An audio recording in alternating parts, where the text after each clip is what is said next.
We are two Star Wars nerds, and today we are talking about Obi Wan Kenobi in The Phantom Menace. And more particularly, we are talking about why we love his character in The Phantom Menace. Right off the top, this may be a shorter video because Obi Wan Kenobi, while he has a major role in this, it's I don't want to call him like a background character, but he's kind of like a B character in this because the focus isn't on him. So what makes this, I'll start with my thoughts. You know, what's really interesting about this to me is first we see him as a Padawan, and so it's very interesting to understand like where he is in his development as a Jedi. You know, with his master Qui-Gon, but you see him very different. You see him very arrogant. You see him very rude. Like especially the way like he treats Jar Jar, just like right in front of his face, talking crap to him, you know. And then the way he talks to Anakin, like, oh, it's like another helpless life form, like another helpless soul, some line like that. That's like, bro, dude, chill out a little bit, you know. But he has this edge about him where it's like, is that insecurity? Is he trying to prove something? Is it immaturity? But then you see he will also kind of adapt to Qui-Gon, and he'll act a little differently. And, you know, I have some more points, but kind of for some back and forth, just even on those ideas of kind of how different he is than what we see in episode 2, 3, and even 4, 5, and 6, you know. What are your thoughts on that? I think it's actually cool how he is, because it's so different, because you're introduced to Obi Wan Kenobi in A New Hope, and he's this very, you know, like, just has a lot of wisdom. He's like calm and like just he's like almost like the perfect Jedi in A New Hope. And then when you go and watch The Phantom Menace, you're like, oh wow, he grew a lot in between The Phantom Menace and A New Hope. So I think that's always cool, is to see people's backstories, and to just, if you take out Attack of the Clones and Revenge of the Sith and you're like, we just look at Phantom Menace and A New Hope, you're like, wow, what did this guy go through? Like, it makes you want to know more, because when The Phantom Menace came out originally, Attack of the Clones and Revenge of the Sith wasn't out yet, so you're like, that's like, I would like think like, that's not Obi-Wan, like that's not the Obi-Wan I know. So it kind of creates this cool tension, but then you get to see character development, which is one of my favorite things in movies. I love seeing characters develop, and you see them one way and then to see them in a completely different way is so cool. And I think people can grab onto that and relate to that, and it kind of almost gives people hope, because you're like, oh, I was like that, or I'm like this, but I can be like this Obi-Wan one day. Like, there's hope for me.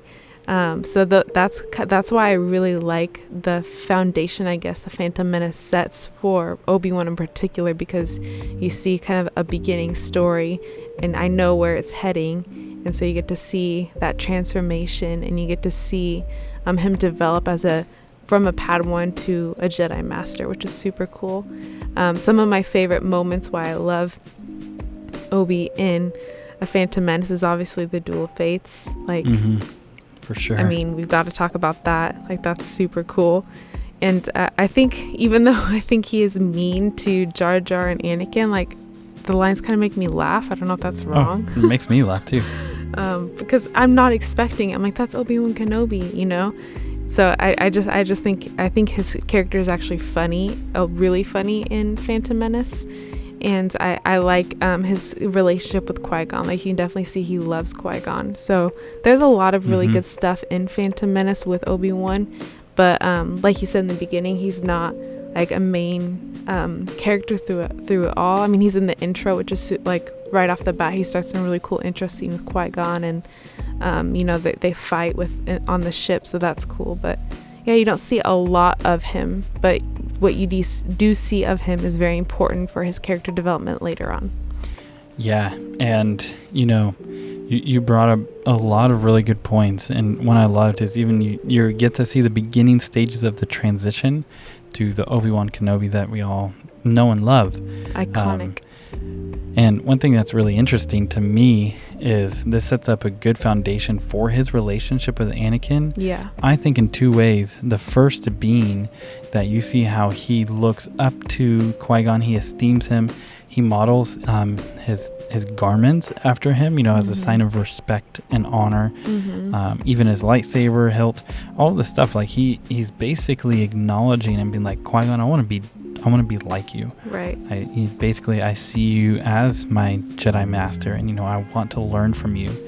And that's why Qui-Gon could speak into his life, and didn't even have to use many words, and could kind of rein him back. Right. And you would see this shift.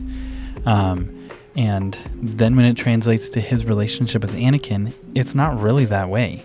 Anakin doesn't make even the same choices in lightsaber hilt, or the same choices in really his Jedi garb, his garments, his clothes. And so it's interesting to see that parallel, because Obi-Wan knows his relationship with Qui-Gon, and it's not being necessarily reciprocated in the same way. So it's interesting to see that play out later. That dynamic. Yeah, and it's so fascinating to me, those minor details, but also the way he interacts with Anakin. And then at the end, you see that Anakin, and let's not make this about Anakin because it's so easy, but then how Anakin has like the Padawan braid and is looking up to him. And he takes him on for Qui-Gon's sake. And so you're seeing this side of him where he's like, okay, now I have to be the one. He has to grow up real quick. Yeah. And he's like, I have to take on the one that Qui-Gon wanted, and I have to fulfill his legacy. And there's all these things where he's like, I have to finish the work of Qui-Gon. And obviously, like you said, Duel of Fates, such an amazing sequence that he's ready to run in, and you see his approach versus Qui-Gon versus Maul, and they're all very different, and his is of angst and anxiety, and he wants to get in there, and he has to watch his master die in front of him, and he's helpless. Yeah. So his whole life he's been training to deal with things like that, and he finds himself in a place where he's completely helpless. But then he ends up slicing Maul in half. Like, so cool. Just there's so much in there that it just makes it a great scene. Yeah. A seriously great scene. But for me, those like foundational things for Obi-Wan, and you get to see his motive for why he is the way he is. I mean, that's just like so good. And what's cool, this is a little off of Phantom Menace, but it starts in Phantom Menace. He's reluctant with Anakin, but then he takes him on, but then he's like all for taking care of Luke later on. So just even seeing that legacy in the Skywalker, he built that connection. It started out for Qui-Gon, but then it turned into something more, to where he was willing to go live on a sand planet that's not that desirable because of Luke. Yeah, and seriously, there's so much good about Obi Wan Kenobi in the Phantom Menace. But hey, if would you do this? If you made it this far to the end of the video, in the comments, let us know why you love Obi Wan Kenobi in the Phantom Menace. We think the Phantom Menace is so underrated. Yes. It is an amazing movie, and Obi Wan Kenobi in particular is great in it. But let us know what you think about him in the Phantom Menace in the comments. Hit that subscribe button, and we are two Star Wars nerds, and may the Force be with you always.